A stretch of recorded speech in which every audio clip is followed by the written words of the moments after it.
ধরে এত রান করা, এত উইকেট নেয়া এবং দলের কি শান্ত লিটন বাদ, দ্বিতীয় ম্যাচে মাঠে নামবে তামিম ইমরুল কায়েস। ভারতের বিপক্ষে প্রথম টি-20 হারার পর রেগে গিয়ে একই বললেন বিসিবির পরিচালক নাজমুল আবিদিন ফাহিম। বিস্তারিত দেখুন পুরো ভিডিওতে। দর্শক, সাদা পোশাকে ব্যর্থতার পর রঙিন পোশাকেও শুরুটা রাঙাতে পারল না বাংলাদেশ। ভারতের বিপক্ষে টেস্ট সিরিজে বাজেভাবে হারের পর এবার টি-20 সিরিজের শুরুটাও হলো হার দিয়ে।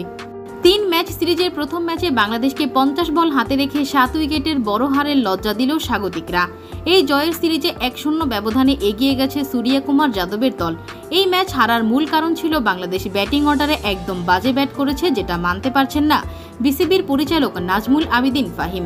এদিকে ভারতের বিপক্ষে হারার পর সংবাদ মাধ্যমে এসে বিসিবির পরিচালক নাজমুল আবিদিন ফাহিম বললেন, ওদের ওপর আমি আস্থা রেখেছিলাম, কিন্তু তারা প্রত্যাশা অনুযায়ী পারফরমেন্স করতে পারেনি, যেটা আমাকে হতাশ করেছে।